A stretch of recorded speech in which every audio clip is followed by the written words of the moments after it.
If you've ever Googled how to fight wrinkles, clear acne, or get that glow, chances are you've heard of retinol. But with terms like retinal, retinoid, and tretinoin flying around, it's easy to get overwhelmed. Today, I'm going to break it all down for you. What retinol actually is, how to use it properly, and how to avoid the dreaded flaking and irritation. And most importantly, are over-the-counter retinols worth spending your money on?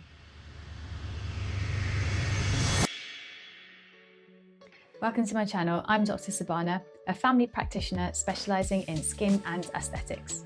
So what exactly is retinol? Retinol is a form of vitamin A. In fact, it's one of the many compounds in the retinoid family. Retinoids are an umbrella term for all vitamin A derivatives. Retinol is that magical skincare ingredient that tells your skin to behave younger and to look healthier. It boosts the production of collagen and elastin, which reduces the appearance of fine lines and wrinkles, and it increases cell turnover, helping the skin to exfoliate and clear clogged pores. And it's because of this, it's great at anti-aging treatment, and it can also prevent breakouts. It can smooth out skin texture and fade dark spots. All sounds pretty amazing, right? No wonder it's often the gold standard of skincare actives prescribed by most dermatologists. Did you know that Tretinoin, brand name Retin-A, which is a prescription form of vitamin A, was first approved to treat acne over 50 years ago, and patients soon noticed it made their skin look younger. Since then, retinoids have become a cornerstone for treating acne and signs of aging. Retinol, being a gentler over-the-counter version, has made these benefits accessible to everyone without a doctor's prescription. So retinol, retinal, tretinoin, what's the difference? They are all part of the retinoid family, but there are key differences in the strength and how they work on your skin.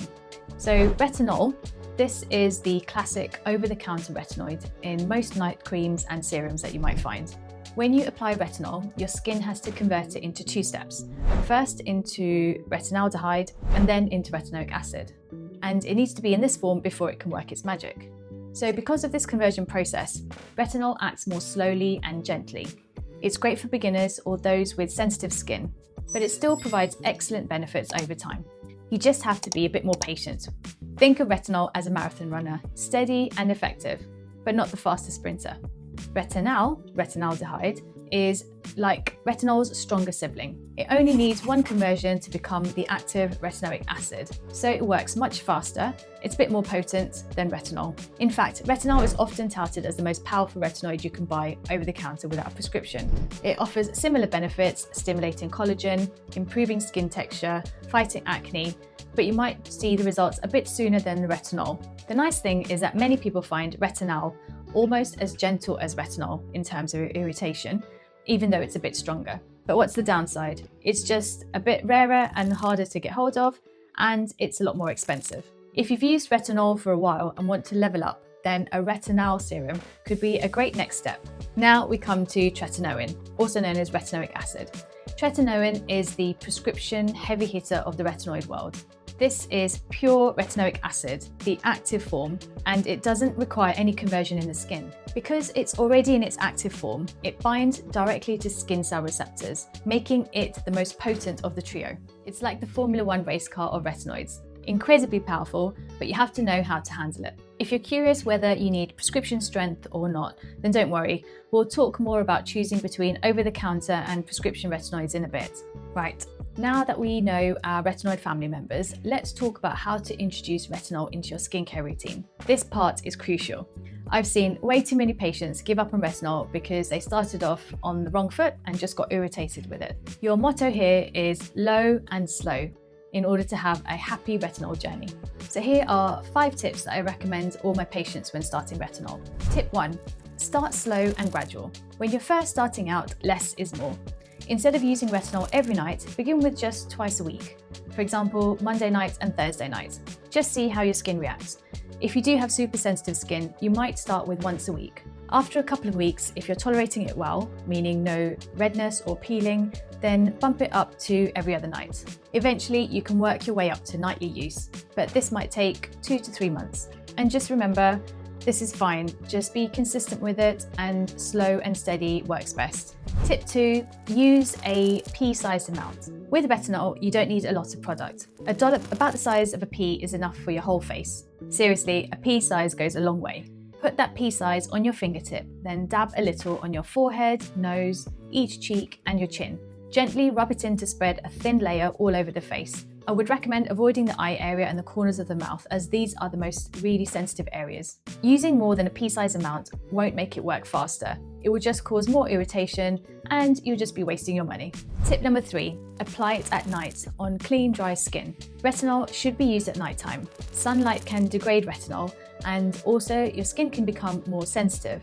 A good routine is just to wash your face with a gentle cleanser, pat dry and then apply the retinol. It's actually best to apply retinol with your skin being completely dry. Damp skin can increase retinol penetration and potentially lead to more irritation. If you use other treatments like acne treatments at night or spot serums, then it's generally best not to layer them directly with retinol at first. I always recommend to keep it simple so you don't overload your skin. Tip number 4, moisturize and sandwich if you need to. After applying retinol, follow up with a good moisturizer to hydrate and soothe the skin. In fact, if you're really worried about irritation, you can use the sandwich method. So you essentially apply a layer of bland moisturizer before and after applying the retinol. Putting moisturizer on first can dilute the retinol and act as a buffer, which is great for sensitive skin. Alternatively, you can even mix your retinoid with a little moisturizer in your palm and apply it together. I don't usually recommend this, as you're likely to end up with an uneven distribution of the retinol on your face. And tip number 5, sunscreen. Don't forget to use sunscreen every morning. If you're using retinol at night, you must wear sunscreen during the day. Retinol can make your skin a bit more sensitive to UV rays, meaning that you can burn more easily. Plus, what's the point of using anti-aging products at night if you don't protect from sun aging in the day? So every morning, apply a broad spectrum SPF 50 sunscreen and reapply during the day if you're outside, ideally every 2 hours. This will help prevent redness, peeling, and further sun damage. This stepwise approach can train your skin over time. There's also the option to upgrade gradually. Some people start with an over-the-counter retinol, use it for a year.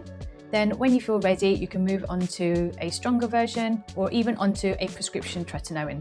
Others find a sweet spot with an over-the-counter product and don't feel they ever need a prescription one, and that's perfectly fine. Follow these steps and you'll set yourself up for success with retinol. Also, a quick note, be patient and manage your expectations.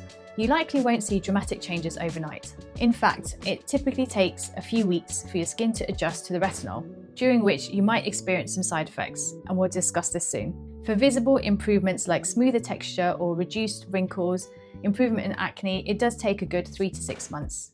Skincare is a long game, but it's so worth it when you start seeing that healthy glow. Now, let's chat about the potential side effects of retinol, because I want you to know what's normal and how to deal with it. You might have heard rumours that retinol will make your skin peel off or cause breakouts. There is some truth to this, but don't let it scare you. Most of these side effects are temporary and can be managed. So during the first few days or weeks of using retinol, you can expect to see dryness and irritation. These are usually the big ones people complain about. Retinol speeds up the turnover of your skin cells, which can initially weaken your skin barrier, leading to dryness, peeling, flakiness, and that annoying tight feeling. Your skin might also feel a bit sensitive or itchy. Don't panic, this is short-lived, and typically after a few weeks, the peeling and redness will significantly improve. And then there's retinol purge. These are basically temporary breakouts. Some people notice that in the first few weeks of retinol, their skin actually breaks out even more. The clogged pores and pimples seem to surface out of nowhere. It's not uncommon for your skin to get worse before it gets better.